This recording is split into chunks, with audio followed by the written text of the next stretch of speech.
Hola, ¿qué tal? Buenas tardes, bienvenidas y bienvenidos a este, pues ya último conversatorio de esta serie que hemos tenido a través de la semana pasada y esta que estamos terminando ya.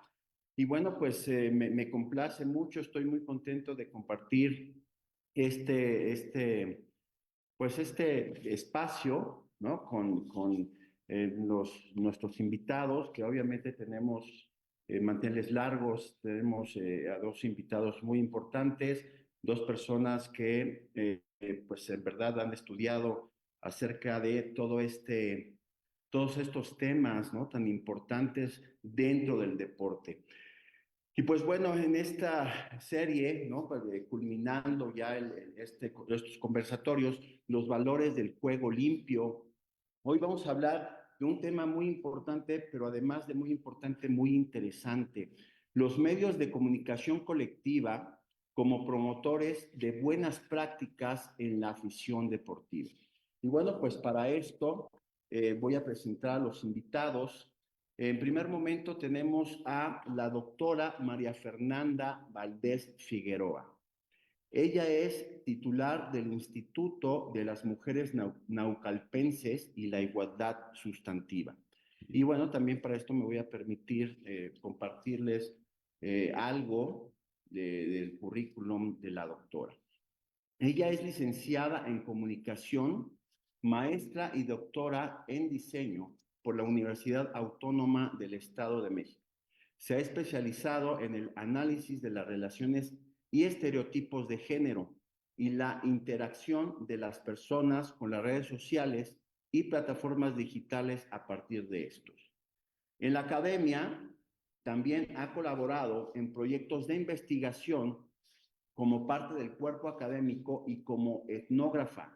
También ha sido profesora a nivel licenciatura en la Escuela de Artes Escénicas y la Facultad de Ciencias Políticas y Sociales de la UAMX, la Facultad de Contaduría y Administración de la UNAM y a nivel bachillerato en el TEC de Monterrey.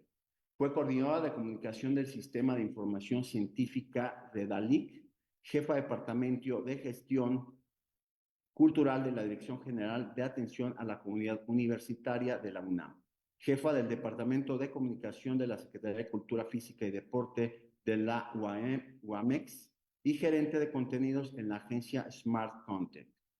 Desde estos espacios fue encargada de la comunicación estratégica, la transversalización de la perspectiva de género, y el diseño de líneas narrativas para el posicionamiento de proyectos de instituciones públicas e iniciativa privada, además de impartir talleres, cursos y pláticas sobre entornos digitales y las relaciones de género en estos.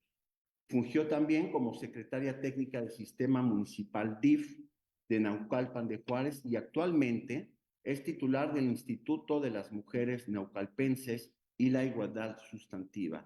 Doctora, nos da mucho gusto estar aquí con usted, que nos acompañe. Buenas tardes. Hola, ¿qué tal? Muy buenas tardes. Al contrario, a mí me da muchísimo gusto y les agradezco muchísimo la invitación.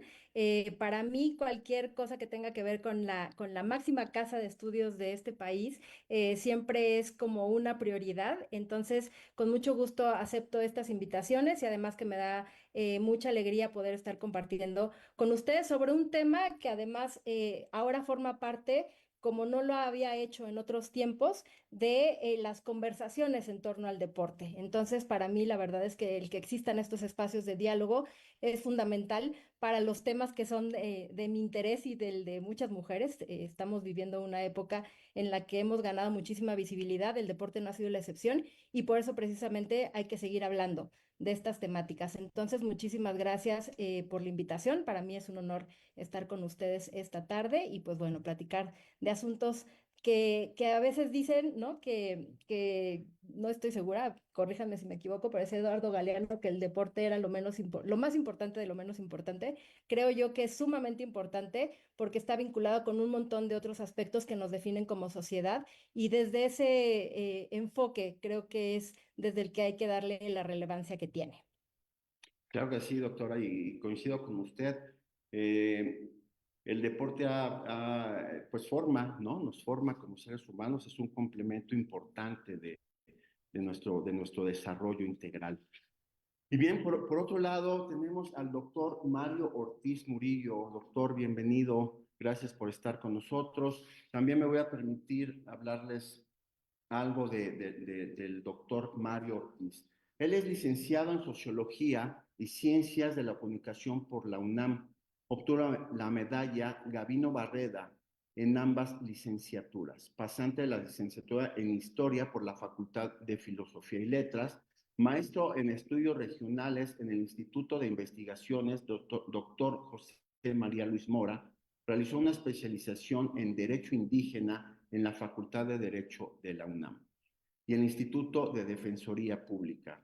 Doctor en Educación, se desempeñó en la Administración Pública como visitador adjunto de la Comisión Nacional de Derechos Humanos en la segunda visitaduría en el área de derechos indígenas. Ha sido subdirector de reconocimiento y vigencia de derechos de la Comisión Nacional para el Desarrollo de los Pueblos Indígenas, CDI por sus siglas, asesor y tutor de las maestrías de tecnologías educativas y valores impartidas por el Instituto Latinoamericano de la Comunicación Educativa, ILCE. Por sus siglas, ha impartido también cursos y seminarios de periodismo, comunicación, historia, relaciones internacionales y metodología a nivel de licenciatura y maestría en la UNAM, en la Facultad de Ciencias Políticas y Sociales. Universidad Justo Sierra, Universidad del Tepeyac, Universidad Panamericana, Universidad Autónoma de la Ciudad de México y en la Universidad Ixtlahuaca. Actualmente se desempeña como docente en la Facultad de Ciencias Políticas y Sociales de la UNAM en las licenciaturas de Sociología, Ciencias de la Comunicación y Ciencia Política.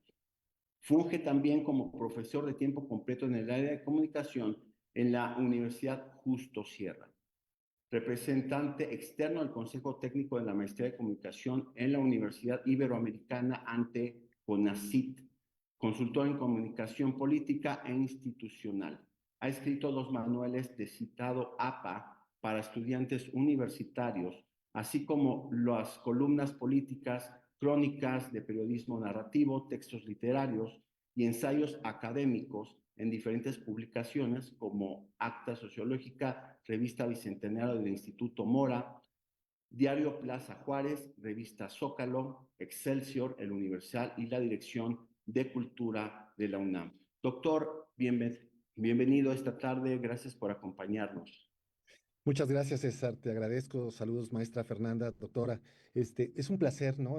Yo me formé en la UNAM, es mi alma mater, es lo que más quiero y pues me emociona mucho estar aquí. Aparte, soy un apasionado de los Pumas, un apasionado del deporte y sé, por ejemplo, maestro César, que a usted le gusta mucho el fútbol americano, ¿no? Y que es un gran conocedor del tema, que es un deporte que le da identidad a la UNAM como nuestros Pumas del fútbol soccer, pero bueno, hay otras disciplinas y como bien decía la doctora, el fútbol es lo menos importante de lo más importante, pero también el deporte es un reflejo de los aspectos más profundos de nuestra vida social, es un reflejo de la sociedad en todos sus matices y pues es un escenario muy interesante en este conversatorio para reflexionar un poco sobre el papel del juego limpio en la afición. Muchísimas gracias, me siento muy honrado de estar en esta que es mi casa y estar en Deporte UNAM me hace sentir muy, muy feliz. Gracias. Muchas gracias, doctor. Pues bueno, sin mayor preámbulo, porque además tenemos un tiempo muy limitado, ¿no? Y entonces, seguramente quienes nos ven, quienes nos escuchan, querrán saber todo esto, ¿no? Todo acerca de estos medios de comunicación colectiva como promotores de buenas prácticas. Y para eso, doctora, pues voy a empezar preguntándole a usted. ¿Cuál ha sido el aporte de la comunicación deportiva a la representación y la inclusión de las diversidades? Bien, pues muchas gracias. Cuando me hicieron la invitación para participar, saludos al maestro David Vázquez, mi jefe de hace muchos años, cuando me hizo la invitación para participar en este foro, como que me dijo, oye, estamos platicando como de juego limpio y tal. Y entonces de inmediato vino a mi mente esta idea de cómo recién, ¿no? Terminaron los Juegos Olímpicos o hace poco tiempo terminaron los Juegos Olímpicos y cómo esto siempre llama la atención, sobre los temas precisamente sociales, ¿no? Independientemente del medallero, de los tiempos, de los marcajes, etcétera, etcétera, los uniformes, ¿no? Siempre hay un vínculo con la realidad social en torno a cómo se dan, en qué contexto se dan los Juegos Olímpicos, por solamente citar un ejemplo. Y entonces estaba yo pensando en cómo eso ha cambiado, ¿no? A lo largo de los años. Pensaba que cuando yo era niña eran realmente muy pocos los eventos deportivos que tenías chance de ver en televisión abierta o eran muy segmentados, ¿no? Incluso era algo que se pensaba muchísimo más para los niños. Los niños veían deporte y las niñas veíamos alguna otra cosa en la televisión, o no había como mucha posibilidad de acceder a información sobre las y los deportistas.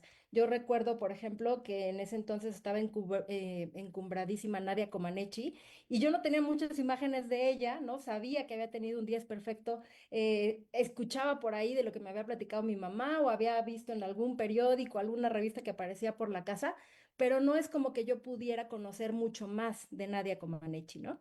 Y entonces, hace unos días que estaba preparándome para esta plática, veía una campaña sumamente interesante que lanzaron en Irlanda, que se llama Las niñas necesitan verlo.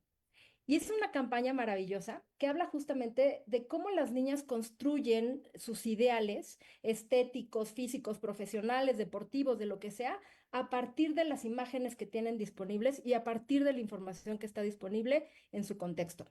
Entonces le preguntaban a las niñas quiénes eran sus deportistas favoritos y niñas vestidas con sus jerseys de fútbol, ¿no? Em, y les preguntaban a las niñas quiénes eran sus deportistas favoritos y lo digo en masculino porque contestaban con nombres de varones. Yo hoy mismo, ¿no? Después de tantos años, podría decir que cuando crecí, mientras crecía, conocía mucho más los nombres de deportistas varones que de deportistas mujeres, no obstante lo que yo las pudiera admirar. Creo que los medios, para cerrar un poco la respuesta, el gran aporte que ha tenido la comunicación en los entornos digitales y los medios digitales en sí, ha sido facilitar la visibilidad. ¿Por qué? Porque antes, para que alguien pudiera aparecer en televisión, era un ciclo mucho más largo, eran muchas más las puertas que había que tocar, y entonces llegar a ser visible era mucho más complicado.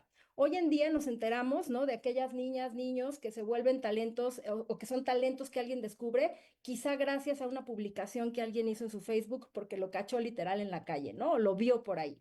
O porque hemos, ¿no? A partir también desde la cuarta ola, perdón, del feminismo, impulsado estos entornos digitales como espacios públicos y también espacios para la representación. Y esto ha hecho que se vuelvan más visibles las niñas, ¿no? Las mujeres en el deporte y que entonces también esto corresponda con que haya más patrocinios y haya muchas cosas que son mucho más, o sea, también sumamente importantes, ¿no?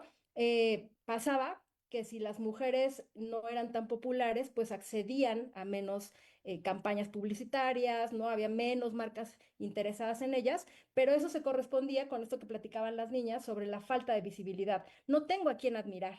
Es que no admiro a una mujer porque no las conozco, porque no las veo. Y entonces, en la medida en la que los medios digitales han contribuido a que haya más visibilidad del deporte femenino o de incluso del deporte diverso, ¿no? No nada más en términos de estereotipos femeninos, sino también en términos de inclusión de las diversidades, incluso del deporte en la discapacidad, pues eso ha hecho que se generen más espacios, que se gane la visibilidad, que se gane la representación y a partir de esto que también se voltee a ver más a los deportistas y se impulsen sus carreras también a través de patrocinios, campañas publicitarias, etcétera, etcétera. Y que además se convierte también después en una demanda de las audiencias, ¿no? Queremos ver más de eso y eso creo que es el gran aporte de los medios digitales de comunicación, el ganar, el darle visibilidad a situaciones que antes tenían que seguir un camino mucho más largo para lograr.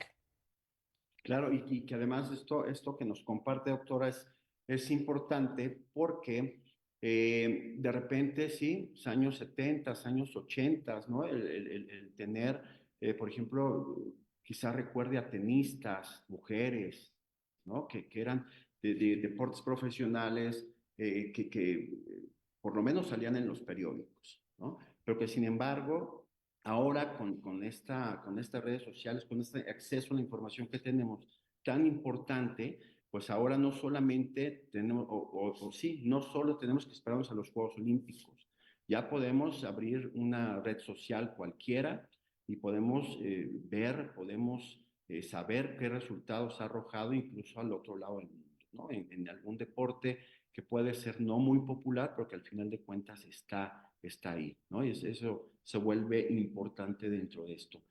Doctor, los medios de comunicación colectiva verdaderamente pueden influir en las mejores prácticas de convivencia frente al espectáculo deportivo.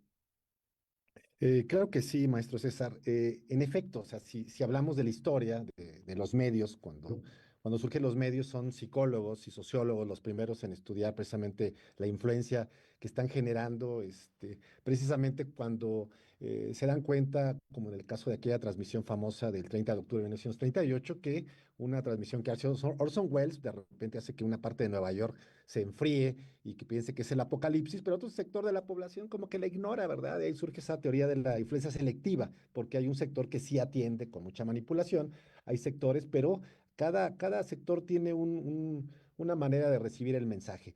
Cuando nos damos cuenta del poder de la influencia de los medios, a propósito, ahorita un comentario que hacía la doctora y que usted comentaba del tenis, en los tiempos de esos años 70, cuando gana Billie Jean King, que es la máxima ganadora de trofeos en Wimbledon, se hace un evento que se llama la Guerra de los Sexos, ¿no? Porque ella enfrenta a un tenista que es un hombre ya de mucha edad y lo vence, ¿verdad? Pero morbo que provoca esa exhibición era simplemente para demostrar que las mujeres tenían visibilidad, pero en aquel entonces Martina Navratilova, Chris Evert, pues tenían salarios muy bajos respecto a los hombres, ¿no? Eran los tiempos de Bjorn Borg, los tiempos de Irina Stase, de John McEnroe, que eran los grandes dioses del tenis, pero había un menosprecio porque también la industria, y eso no podemos soslayarlo, ha privilegiado una oferta de contenidos muy masculina donde prácticamente hoy está inequitativa.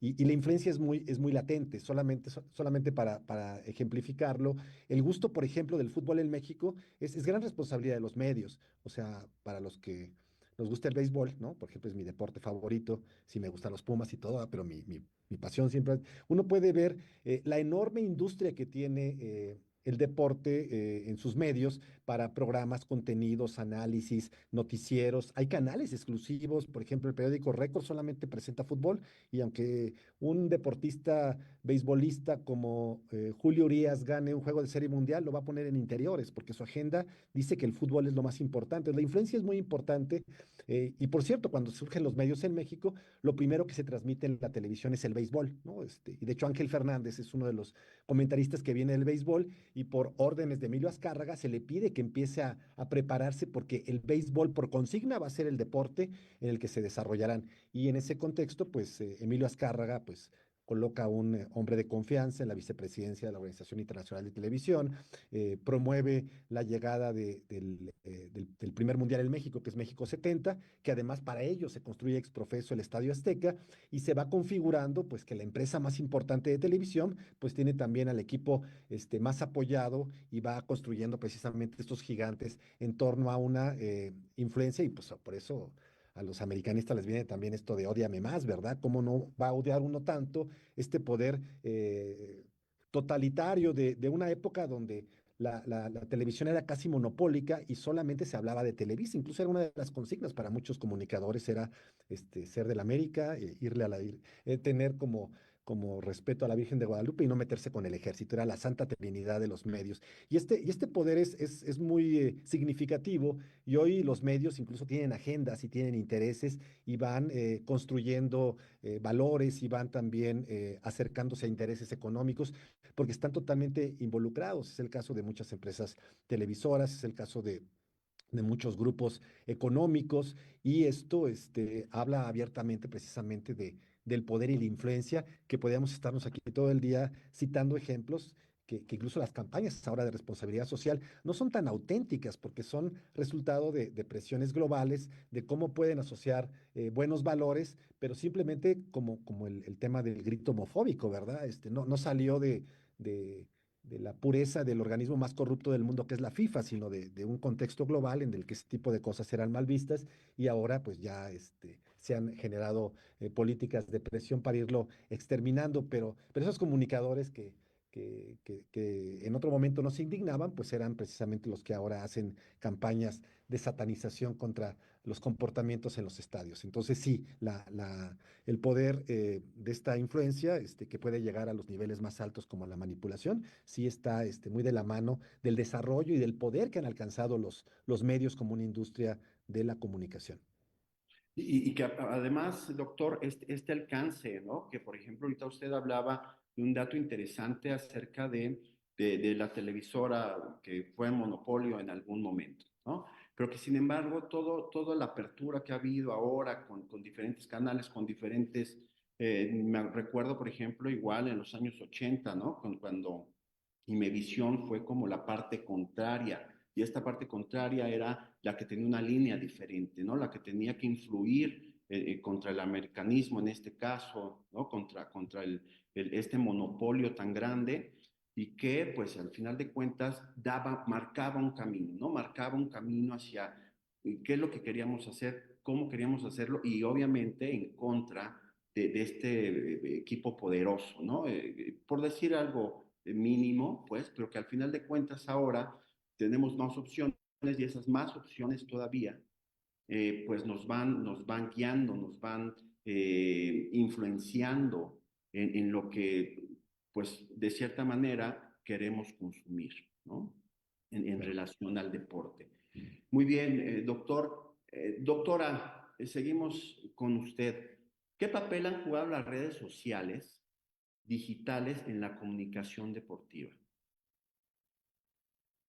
Bien, pues en primera concuerdo muchísimo con el doctor Mario de cómo, por decirlo de una forma sencilla quizá, eh, muchas veces los medios de comunicación justamente o habían venido, ¿no? Dictando la agenda deportiva también. No que no sucediera más deporte, sino que se percibía que el deporte era una situación como mucho más acotada, ¿no? Como si no pasaran otras cosas en el ámbito deportivo. Y creo que justamente el tema de las redes sociales también ha contribuido con eso. Yo no diría que solamente ha contribuido de forma positiva, creo que también las redes sociales, como en muchos otros ámbitos, han generado manifestaciones que no son las más cordiales ni las que tienen que ver tanto con el juego limpio, sino con lo contrario, con muchas manifestaciones de violencia, ¿no? El famoso hate que se tira en los medios, pero en las redes sociales, perdón. Pero al final sí creo que también el hecho de que las redes sociales, como ya les platicaba, generen esta visibilidad y esta visibilización más accesible, ha hecho que otros deportes llamen la atención, ¿no? Em, creo que eso ha permitido que se sepa más de otras cosas, comentaba también el doctor del béisbol, y creo que ahora hay como un boom, ¿no? Al menos no sé si pasa en todos lados, pero yo sí percibo en mis redes sociales, hablando, poniéndome como estudio de caso, ¿no? Como sujeta y como objeto de estudio para analizar esto. Y veo que pues ha permeado mucho más desde el ambiente que hay en el estadio, ¿no? Los diablos, tal. Y creo que eso siempre es positivo. O sea, creo que ofrecer a las audiencias una mayor diversidad siempre favorece la toma de decisiones, porque entonces ya no es nada más blanco y negro, ya no nada más es América contra Chivas, ¿no? Ya no nada más es Puma, digo, Puma siempre, pero eso permite tener una mayor posibilidad de elegir, mayor posibilidad de aprender, de conocer, y eso también impulsa a otros deportes. Les voy a contar esto, es anecdótico, pero hace algún tiempo trabajé como en el área de comunicación, llevaba el área de comunicación de la Secretaría de Cultura Física y Deporte de la universidad. Y cuando me invitan a participar en esta área, pues yo venía de trabajos completamente distintos, como mucho más enfocados en áreas académicas que tenían que ver pues con temas de género y tal. Y entonces se me hace la invitación a participar en el área de deporte y para mí fue un aprendizaje enorme porque me di cuenta de lo poquísimo, que si yo pensaba que sabía poco, sabía poquísimo sobre el deporte. Y entonces justo lo que impulsamos en esa administración fue hablar de otros deportes, de decir, ¿sabían que la UAMX tiene campeones de tiro con arco, que el ajedrez también es un deporte, ¿no? Que el esgrima también se puede practicar acá, que en Toluca en ese entonces se puede practicar voleibol playero. Y entonces trabajamos mucho también justo en transversalizar no nada más los deportes, ¿no? No hablar de americano y fútbol, soccer, sino empezar a darle reflector a todo esto y a partir de esto también darnos cuenta de que teníamos alumnas que eran campeonas de boxeo. Y entonces era romper con varias de esas ideas que teníamos, ¿no? Del deporte universitario. Y yo platicaba también algo que me parecía muy importante y era cómo podíamos desde el manejo de las redes sociales cambiar la percepción del deporte no comercial, por llamarlo de alguna manera, ¿no?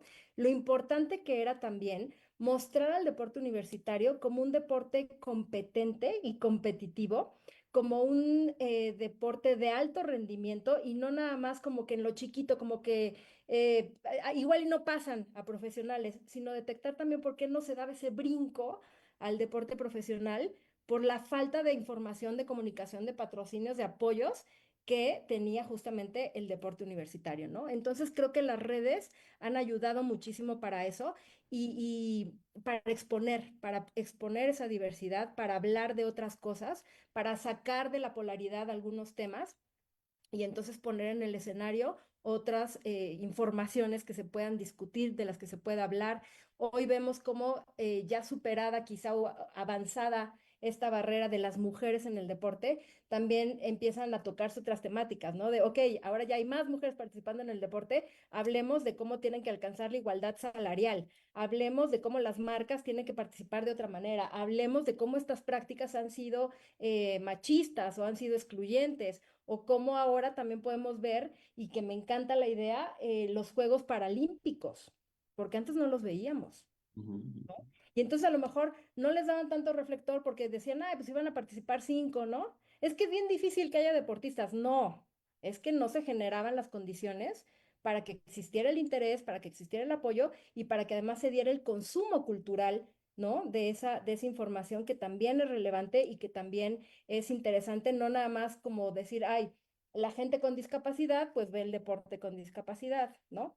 Sino más bien cómo se muestran estas historias con esa construcción incluso algo heroica, ¿no? De la superación a través del deporte o de plantear todas estas historias de vida como inspiraciones para otras personas, independientemente de si se trata de la discapacidad o no. Entonces creo que las redes sociales han jugado un papel fundamental en ese sentido para la promoción del deporte y que pues ahorita estamos en un panorama demasiado complicado porque aunque yo aplaudo muchísimo todo eso, también basta ver los comentarios en cualquier transmisión en vivo o en cualquier foto, en cualquier medio y darnos cuenta de la cantidad de frustración, enojo, odio que se desencadena en este tipo de medios, ¿no? Y que además creo que como sociedad la tecnología nos está avanzando demasiado rápido en contraste con la capacidad que estamos teniendo de entenderla, de regularla, de legislarla incluso,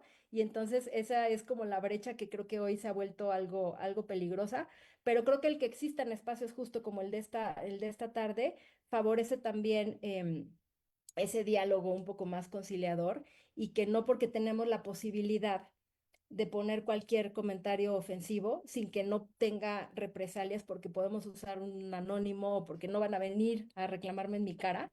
Y eso favorece la cobardía con la que suceden estas cosas.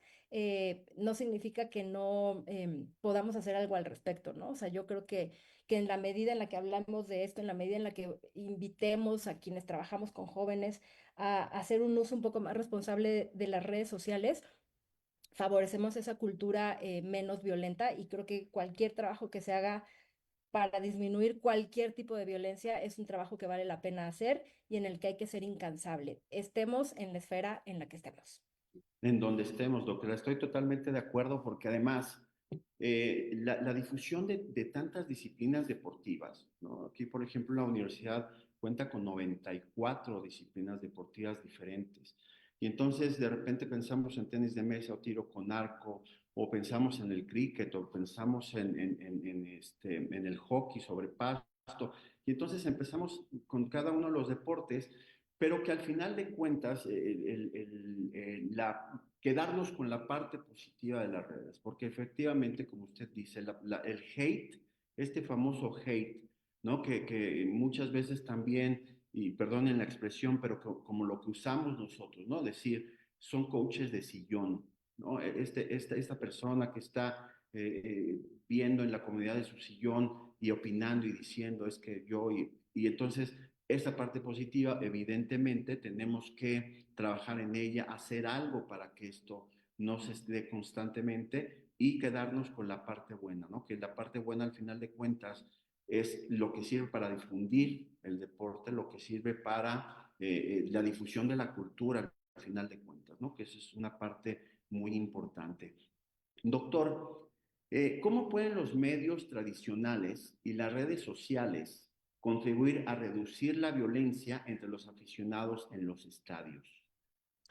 Muchas gracias. Es una pregunta importante porque pues no puedo poner las manos al fuego por todos los medios, ¿verdad? Pero hay medios muy responsables, hay medios que están reeducando al aficionado, que están generando inclusiones muy importantes, deportivas, de género, de acercar incluso el deporte amateur, que ahora está tan abandonado y que solamente se pone de moda en los Juegos Olímpicos, y que incluso vemos a narradores que improvisan porque no conocían ni la disciplina, y hay una cosa como de pena ajena cuando se ve con tanto desprecio y con tanto desconocimiento, pruebas que son tan importantes para personas que han formado su vida, ¿verdad?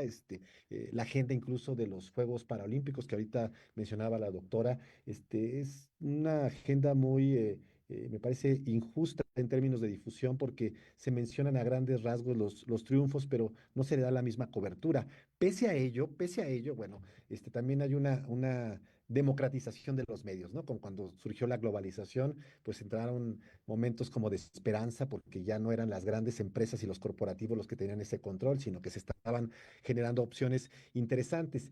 Y así como comentaba ahorita el tema del béisbol, que bueno, yo ahí nada más agregaría que también favoreció mucho que al presidente le gustara el béisbol, porque el presidente, incluso cuando fue jefe de gobierno, quiso traer a México la franquicia de los Expos de Montreal, no sé si ustedes recuerdan, a propósito de Ada Comaneci, que ganó los Juegos Olímpicos en gimnasia en el 76, esa franquicia,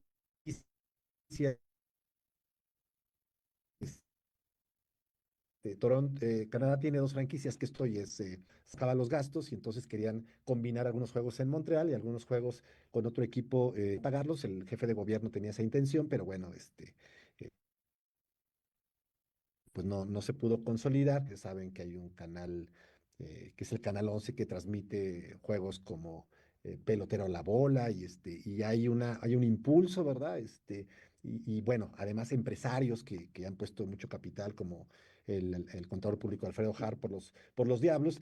Y pese a ello, ¿verdad? Pese a que ahora el béisbol, pues también hay cosas que no son tan gratas de cómo se difunde el béisbol, ¿verdad? Porque el viejo parque del Seguro Social quedó sepultado, el Parque Frainano, que era un parque intermedio, y ahora pues ha llegado como mucho público, como muy diferente al que iba a la vieja asistencia a ver el béisbol, porque el béisbol es un deporte muy largo y muy pesado y de muchas matemáticas y muchas estadísticas, y yo he ido muchas veces al béisbol y me preguntan, ¿qué jugada pasó, verdad? Y nadie puede explicar, por ejemplo, qué es un balk, ¿no? Que es el balk, es una jugada súper complicada, es una especie de insinuar que vas a tirar a- a primera, pero al mismo tiempo amarras el tiro del pitcher y es como jugadas indetectables, ¿verdad? Solamente a los que nos apasiona el béisbol nos pueden gustar este tipo de cosas, pero yo insisto que sí hay una labor muy importante de redes sociales, también de comunicadores muy responsables, de expertos. Bueno, yo siempre recuerdo al maestro Luis Espota, que fue el director de la Comisión de Box y Lucha de la Ciudad de México, alguien que no sabía de box y lucha, un enorme escritor, ahora tan de moda su novela. Eh, Casi al paraíso, pero él, sin ese conocimiento, apoyaba y entendía muy bien el dramatismo de ser boxeador y de los luchadores, entonces hizo mucho por ellos. Y hay en el deporte a veces este prejuicio de que solamente los deportistas saben de dirección deportiva. Hay personas que sin saberlo tienen el humanismo de entender a los deportistas, y me parece que la sociología deportiva, la psicología deportiva, diferentes disciplinas que están hoy incidiendo, también se han introducido y se le han dado esos espacios precisamente para generar buenas historias, buenos reportajes, historias de superación, lo que está detrás de jugar fútbol en el llano, ¿verdad? Que son historias siempre muy emocionantes de cómo el deporte es como un espacio de construcción comunitaria y que además resuelve muchas cosas y que hay personas que han hecho mucho, los famosos deportivos que están debajo de los puentes donde se hace boxeo, acá por la zona de Eduardo Molina se pusieron de moda porque había un boxeador de de la comunidad que impulsó mucho este tipo de prácticas. Y me parece que eso es el otro lado que a veces no se difunde, pero gracias a las redes sociales, a la labor estoica de muchos comunicadores, creo que esta audiencia que dejó de ser pasiva, porque como los medios se abrieron, ahora son muy opinativos, muy críticos, le ha permitido a una sociedad también rendirle cuentas a los funcionarios del deporte, exigir que no haya esta humillación de las que hacía Ana Gabriela Guevara para los deportistas, que parecía que su dinero salía el presupuesto y que era bastante denigrante, que otras disciplinas como la gimnasia, ¿no? Con chicas que no tienen los cuerpos de Nadia Comaneci, ahora tengan esa oportunidad, que los deportistas que los descalifican en la primera fase, y lo decía usted muy bien, maestro César, solamente el que ha hecho deporte sabe lo que significa estar parado en un evento deportivo y a veces te estás midiendo con los más grandes campeones de todo el mundo. Entonces, ya al haber ya llegado ahí es algo muy importante, pero hay una prensa también mezquina, que es fustigadora, que aniquila, que ojalá que esta purga que representa tener a buenos y malos comunicadores vaya sacándolos poco a poco, pero yo sí confío que una comunicación más crítica desde las audiencias y con estos ombudsman que también ya le permitan a las audiencias protestar, están depurando mucho este ambiente de la comunicación colectiva. Gracias. Claro, y fíjese, doctor, ahorita escuchándolo, recuerdo una frase de Vince Lombardi. Vince Lombardi decía, ganar no lo es todo, es lo único, ¿no? Y entonces de repente hay un peso importante en esa frase, ¿no? En donde estoy compitiendo para ganar, ¿no? Y entonces hay una carga importante dentro de los deportistas, pero usted decía algo que en los deportistas todo el esfuerzo que hay detrás, todo lo que hay en cuanto a la preparación, en cuanto a enfrentarnos a los mejores del mundo y medirnos y decir, estoy bien o estoy haciendo bien, ¿no? Y esta parte colectiva que de repente tenemos de, si no gané, entonces, ¿a qué fui? Pareciera que es un tiempo desperdiciado, pareciera que todo es como todo lo aventamos ahí a la basura, ¿no? Y sin entender exactamente que todo esto tiene un resultado positivo que nos va creando experiencias, que nos va creando poder competir a un mejor nivel en el futuro, ¿no? Que al final de cuentas es una de las partes importantes. Doctora, ¿qué hacer? ¿Qué tenemos que hacer para hacer frente a estos desafíos que implica la violencia digital en el ámbito deportivo? Híjole, esa es la pregunta que me hago todos los días, no solamente en términos del deporte, sino en términos de todas las veces que yo escucho que se satanizan en las redes sociales y que es la gran problemática que tenemos hoy en día. Em, Insisto, en el deporte y en un montón de ámbitos más donde nos hemos vuelto efectivamente opinólogas, opinólogos, y donde cada persona se siente con el derecho, ¿no? Así como que con la libertad de decir lo que se le antoja en ese momento, de furia o de lo que sea. Y creo que es bien, es un proceso demasiado complejo, eh, porque además es como si fuera de alguna manera generar algo bueno, ¿no? A partir de algo malo y que a lo mejor el riesgo es de que también sea algo malo. Lo quiero explicar como el uroboro, ¿no? Como una serpiente comiéndose la cabeza de la misma serpiente y tiene estas dos cabezas. Entonces es como un tema de, si empiezo por aquí, ¿por dónde le doy? El asunto está en que creo que, insisto, son temas que se tienen que hablar, son temas que se tienen que visibilizar y yo creo que sí es como lograr un poco este efecto de ponerle bueno a lo malo y el bombardeo, ¿no? Y la cantidad de información positiva que generemos, creo que es un buen antídoto para contrarrestar este tipo de violencias que se manifiestan en los entornos digitales. No sé si alguna vez escucharon de una iniciativa, a mí me llamó muchísimo la atención, hace ya unos 10 años tendrá, no estoy segura, pero creo que formaba parte de ella esta comentarista que después también ha tenido sus episodios polémicos, Marion Reimers, pero hablaba de cómo en los medios deportivos había tanta violencia y sobre todo hacia las mujeres en términos de que las comentaristas deportivas eran ornamentales, ¿no? Eran como que siempre salían como las chicas del clima, casi casi en vestidito, o así como de para hacer chistes, pero no se les consideraba lo suficientemente conocedoras, como bien comentaba el doctor Mario, o que no tenían la suficiente información como para poder dar opiniones y juicios acertados en torno al deporte, ¿no? No podían hacer un análisis, vaya. Entonces era como que una especie de patiño la función que tenían las mujeres en los programas deportivos.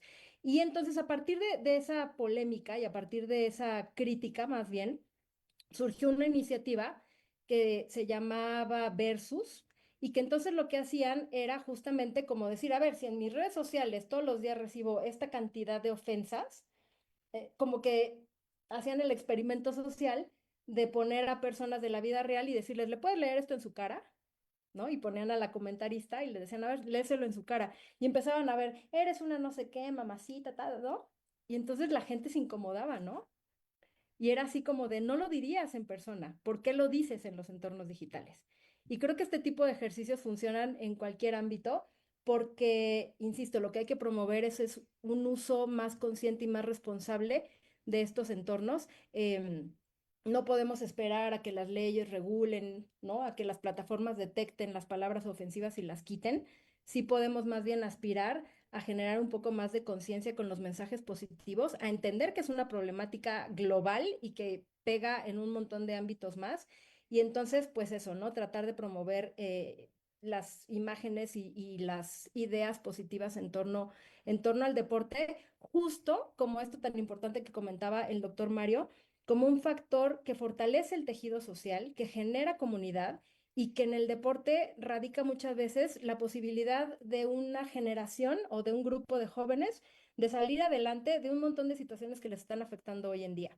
Si los jóvenes y las jóvenes consumen imágenes positivas en los deportistas, en quienes hablan del deporte, pues es muy probable que esa también sea la aspiración que tengan, o si ven los propios efectos que tienen en ellas y en ellos la práctica deportiva, ¿no? Entonces es generar más espacios de diálogo, darle, creo, también más relevancia al deporte, asumir la responsabilidad, ¿no? De fomentar el deporte, porque el deporte no nada más lo hacen los deportistas, como bien decían, un deportista también necesita un buen contador, necesita alguien que le ayude con el proyecto, ¿no? De qué vas a hacer después o qué vas a hacer en caso de una lesión, cuál es tu otra, alternativa, ¿no?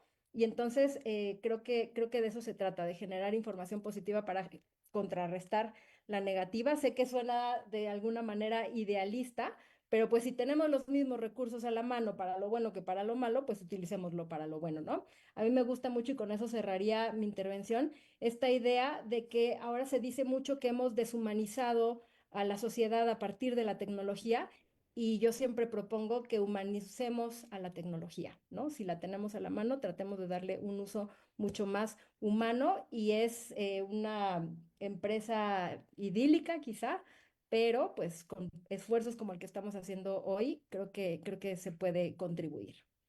Seguro que sí, doctora. Y fíjese que yo como psicólogo muchas veces interpreto, ¿no? Todo estos comentarios de las redes sociales, este experimento del que habla me parece muy interesante, porque al final de cuentas, nosotros como incógnitos podemos poner cualquier cantidad de opiniones y comentarios en alguna red. Y eso, de cierta manera, se vuelve catártico. Es decir, todo esto que estoy sintiendo, todo este estrés, toda esta problemática que tengo como individuo, y entonces hay algo que me conecta al ver el triunfo de alguien, el logro de alguien, e inmediatamente viene ahí esa parte catártica negativa, ¿no? Y esa parte catártica negativa que, bueno, no debería existir. Conforme iba usted hablando, me imaginé a estas personas tratando de leer frente a frente.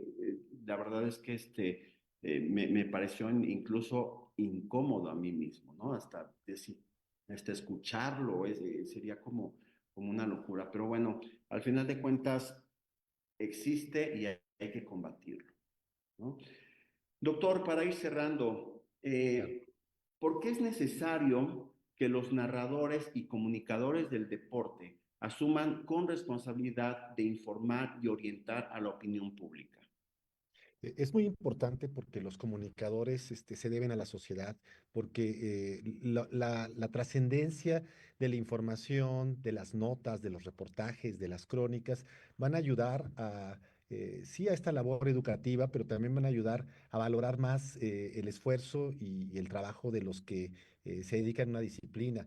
Es importante que se entienda la dimensión del deporte, pero también que los comunicadores sean más responsables, porque detrás de cada micrófono, detrás de cada transmisión, de repente uno presiente que hay más un interés comercial y un interés protagónico, o buscar la primicia, o buscar el escándalo mayor. A mí me sorprende mucho el nivel de decadencia, por ejemplo, al que han llegado ahora muchos programas de polémica deportiva, ¿no? Que no vamos a mencionarlos para no hacerles publicidad, pero que están buscando en los llamados prime times esta idea de acabar incluso con la reputación de su trayectoria, de sus familias, simplemente porque en algún momento los deportistas no tuvieron el desempeño, es decir, las polémicas ahora rebasan cualquier pudor, ¿no? Se van precisamente hacia los aspectos más personales y privados de las personas.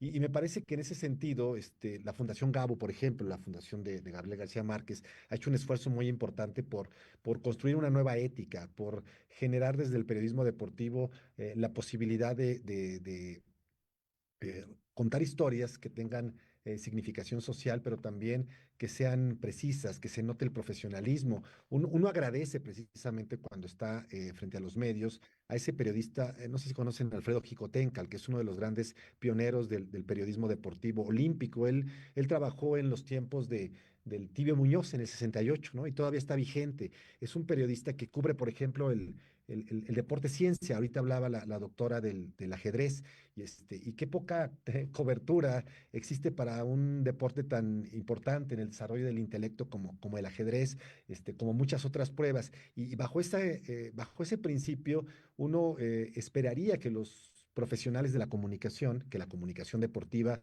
fuera cada vez menos un oficio y más una profesión, y que verdaderamente hubiera un apego y un respeto a esos principios éticos, porque el deporte, como decíamos, también es un reflejo de la sociedad, de lo bueno y de lo malo, ¿no? Eh, la, Hablaba usted hace un momento de la etapa de Imevisión, cuando Imevisión cubría a nuestros Pumas, me acuerdo que era casi, casi heroico, ¿verdad? Porque lo hacían desde la televisión estatal, era toda una escuela que a lo mejor no tenía muchos recursos, pero había como mucha vinculación, pero pues hoy mismo habría que ser incluso mea culpa, ¿verdad? Porque la institución que representa tantos valores de repente, pues de repente también está con Televisa, ¿verdad? Esas cosas a mí no me hacen mucha gracia porque yo esperaría que la universidad, que es la institución más respetada en el país, también abrazara causas y que no eh, se vinculara con esos monstruos del capitalismo mediático. Pero bueno, son preocupaciones personales, no los pongo en incomodidad, pero me parece que sí es importante que se formen. Creo que ustedes hacen una labor muy importante. Por ahí sé que hay un diplomado de narradores, de los cuales mi maestro de radio, que fue el maestro David Vázquez alguna vez en la Facultad de Ciencias Políticas en locución, promueve mucho. Y me imagino que de esas semillas están saliendo comunicadores muy honestos, y ojalá que estos comunicadores, cuando lleguen a los medios, dignifiquen más esta hermosísima profesión. Muchas gracias. Yo creo que sí. Y bueno, ya para cerrar, obviamente les agradecemos de verdad mucho que hayan estado con nosotros. De verdad, valoramos mucho su tiempo, todo su saber. Y quiero hacerles una pregunta a ambos de manera muy breve, pues, ¿no? Porque esa pregunta, insisto, es para ambos. Los cronistas, narradores, la gente que vemos regularmente en televisión, ¿tendrán conciencia? ¿Hay una conciencia de lo que están influyendo en las personas?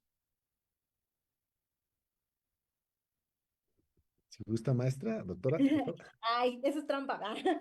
Bueno, No, si quiere, yo empiezo híjole, para romper los estándares de primer lugar, como guste. qué, qué, qué pregunta tan interesante, porque a veces como que yo pienso que muchas veces cuando estás aprendiendo tus lecciones, no te estás dando cuenta que las estás aprendiendo, ¿no? Necesita pasar algún tiempo para captar el impacto que tienen las cosas que dices. Ojalá sí, en el sentido de que se asumiera como esa responsabilidad y como platican en el ámbito de los superhéroes, ¿no? Quienes son muy fans de películas de superhéroes, pues todo gran poder implica una gran responsabilidad y creo que cualquier persona que se para o que habla frente a un micrófono tendría que tener conciencia de ello, ¿no? Tendría que tener esa idea del impacto positivo o negativo que podría tener lo que diga y saber que las palabras lo mismo edifican que destruyen y que de un comentario a lo mejor personalísimo, de un comentario en un día de mal humor, de buen humor o algún chistecillo, podría incluso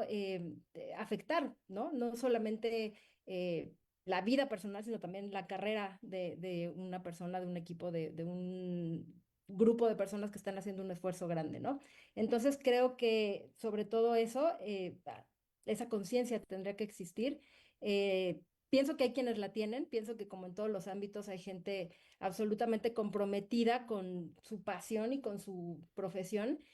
Creo que existen y creo que también existen un montón de condiciones alrededor. No creo que no exista censura en el deporte, ¿no? Desde luego también existe y son varios factores los que influyen en ello, pero igual me parece muy valioso lo que comentaba el doctor Mario, apostar porque las nuevas generaciones se formen, o no las nuevas, sino por formar gente que tenga estos principios y que crezca con esa conciencia de lo peligrosas que se pueden volver los comentarios y las palabras cuando no se hacen con responsabilidad. Gracias, doctora. Gracias, Doctor. discúlpeme, doctora, perdón. No, yo pienso que sí, y ahí hay una cosa como perversa que me preocupa más, porque siento que muchos saben el efecto que están produciendo sus palabras, sus acciones, y luego vienen estos arrepentidos, estos desmentidos. Me parece que hay demasiada estridencia en los medios. Creo que hay un periodismo y hay unos comunicadores, ¿verdad? Que se han vuelto los modernos merolicos narradores o gritones en los medios que hacen demasiado show, ¿no? Y creo que esta industria genera tanto dinero, es un modelo de negocios tan importante para tantas empresas, ¿no? Por ejemplo, ESPN, es Disney y al mismo tiempo es una cadena ahí de negocios con Fox y es una cosa monstruosa, ¿verdad? Y como estos grupos, estos holdings, estas superempresas, de repente necesitan a estos ganchos visibles. Y yo alguna vez, algún alumno mío que trabaja en los medios y que no voy a quemar, ¿verdad? Le preguntaba que si estaba muy contento con esas clases de ética que en clase habíamos revisado y que yo siempre le insistía que nunca perjudicara a nadie, ¿verdad? Que hay que ser como muy cuidadoso con lo que uno dice. Dice, mire, profesor, es que no es por uno, ¿verdad? Pero hay exigencias a veces laborales, porque a veces le dicen, mira, ponte la camiseta, ¿verdad? El dueño es de este equipo, tenemos que, hay como consignas, ¿verdad? Hay lo que llaman en el periodismo intereses creados, y a mí me asusta mucho, ¿verdad? Que en aras de la profesión, solamente los periodistas independientes y algunos que han marcado su distancia con mucha dignidad, sean los únicos que atiendan a estos llamados. Pero creo que uno tiene que ser optimista y uno tiene que pensar que hay una mejor sociedad y que hay una autorreflexión. Y creo que más allá de ello, a pesar de que algunos sepan con claridad lo que están haciendo, hay un futuro muy promisorio para la comunicación y el deporte. Muchas Muy gracias. bien, doctor. Muchísimas gracias, doctora Fernanda Valdés, doctor Mario Ortiz. De verdad, les agradecemos mucho que hayan estado con nosotros. Evidentemente, este conversatorio daba para muchísimo más, ¿no? Nos faltaría mucho tiempo todavía. Fue un placer, de verdad, conocerlos. Fue un placer también escucharlos, poder compartir todas estas ideas, preguntas y opiniones en torno al deporte. Les agradecemos de verdad mucho, mucho que hayan estado con nosotros, a quienes nos ven, quienes nos escuchan. Doctor, algo final. No, pues nada más un agradecimiento, a mi alma mater, un placer, convivir con la doctora Fernanda Valdés, aprendí mucho de usted, maestro, eh, qué bueno que existan estos conversatorios, son espacios necesarios porque, abren la reflexión y yo sé que esta página tiene muchos seguidores, entonces ojalá que, se vea mucho este video como todos los que se han dado en estas semanas, que es un trabajo muy importante, los felicito por ello y siempre muy agradecido con mi alma mater, con la UNAM. Muchas gracias. Gracias, doctor. Doctora, muchísimas gracias. Algo también para despedirse. Igualmente, empezar por agradecerles el espacio y la voz que es tan importante, ¿no? El que también quienes estamos aquí al final estamos siendo representadas y representados, y eso es bien importante. Y creo que justo que existan estos espacios de diálogo siempre es bueno. La UNAM los genera desde muchísimos ámbitos y es por eso justo que yo le tengo tanta gratitud a esta institución, desde luego también agradecer a la dirección general de deporte universitario, de Deporte UNAM, porque pues es una labor titánica, ¿no? Del tamaño de la universidad es el tamaño del desafío y creo que lo han afrontado de la mejor manera en el ámbito deportivo y pues agradecer estos espacios, encantada de conocerles, de verdad, también me llevo muchos aprendizajes y muchos aportes porque mi área de pronto es algo distinta y creo que este intercambio de visiones siempre también ayuda a entender las cosas desde otros puntos de vista y eso siempre le suma al criterio personal. Entonces les agradezco muchísimo el espacio, doctor, muchísimo gusto en conocerle, maestro César también, ojalá que coincidamos en algún otro espacio. Y pues también muchísimas gracias a las personas que nos estuvieron escuchando o viendo en esta transmisión en vivo. Y pues nada, ¿no? Acercar a las niñas y a los niños la diversidad en el deporte porque es una semillita con la que van a crecer y yo sí confío en que eventualmente con eso que crecen es lo que van a exigir para una sociedad más justa y más incluyente. Así es, doctora, estamos de acuerdo con ello. Pues no resta más que agradecerles nuevamente, doctor, doctora, de verdad, muchísimas gracias por haber estado con nosotros. Obviamente a quienes nos ven, a quienes nos escuchan, quienes interactúan con nosotros a través de Facebook Live. Muchísimas gracias y buenas tardes. Saludos al maestro David. Gracias. Salud.